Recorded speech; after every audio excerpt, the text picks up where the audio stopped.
I feel absolutely no pressure at all.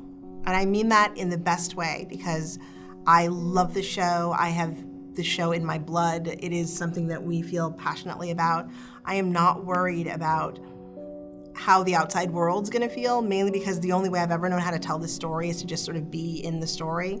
It's been really nice to know that this is our last season, because I think we've all tried to enter it with a greater sense of gratitude and awareness. You know, we're aware that this is the last time. So it allows this season to hold a different weight, a different value. There are very few times in an actor's world when you have any sense of what your even near future is going to be like. So it just put everybody on the same page, and I've found that cast and crew alike, we've been savoring the experience together. We have gotten the chance to kind of, enjoy every single moment and look at each other and say, I love you, I'm gonna miss you, this is such a great experience.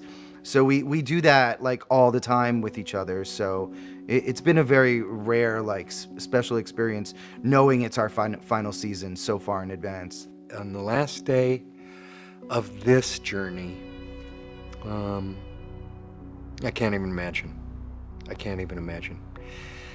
Probably a combination of things, just like this job has been, a combination of just a lot of joy, a lot of gratitude, tears. How could it be over? All of that.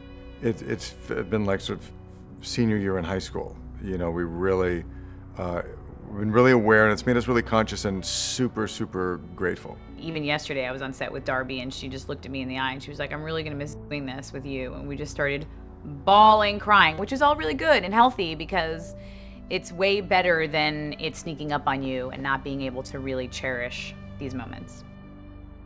I would love to take Huck's red toolbox with me if they would let me have it. There's also a beautiful photograph that's blown up and framed here in the hallway of OPA, which is the first time you see Huck. He's sitting right in front of it, and I would love to have that in my home. There's a really moody picture of the Washington Monument that's in QPA that Guillermo Diaz has been calling dibs on for years.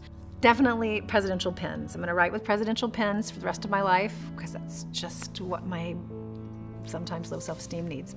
There's a pair of brass knuckles that is either on Abby's desk at all times or in her handbag. They're mine. Can't go anywhere without them now. I know that Olivia Pope has a lot of Prada purses. Maybe just I can have one. I know that's not a set piece, but come on. And the only dumb thing I keep thinking of, there was this dumb little battleship that sits on Fitz's desk. And I thought, I should keep that. And I was literally today shooting a scene, and sitting on my desk, I was like, but it's like this old dusty thing. What am I gonna do? Put it on my bookshelf. People go, what is that? Why do you have that? But I have a soft spot for it, so maybe if they'll allow me, I might take that home with me. There's a little bust of Abraham Lincoln, and I'm from Illinois, and so that's a boyhood, hero. And I used it in a very Cyrus moment to smash the evidence that we stole the presidency for Fitz, a little computer chip. So I think I gotta find that bust. There's a beautiful portrait that you can't see right now that's over the fireplace, and it's Victoria Woodhull, who's the first woman who ever ran for president, and I just think that's pretty special. It's just a great moment in time where we've been the last 8 years and going forward politically. It's a spicy time to be having a political show on the air. And then the social media aspect as well, the live tweeting. I think the live tweet parties, we've never seen anything like it.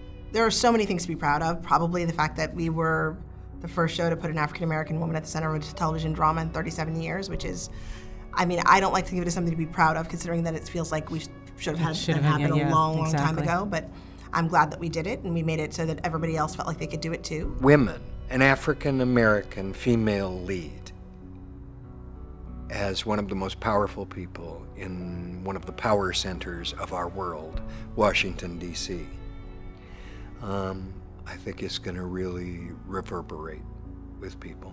I'm gonna miss all of the people in her life, because I won't be able to take it for granted that I'm gonna see these people. We're gonna have to make an effort to stay in each other's lives, which I think we will. I'm gonna miss the people that she gets to work with, both pretend and in real life. For 7 years, we have been pretending to come to Washington, and it is not nearly as much fun as having the honor of working here with you.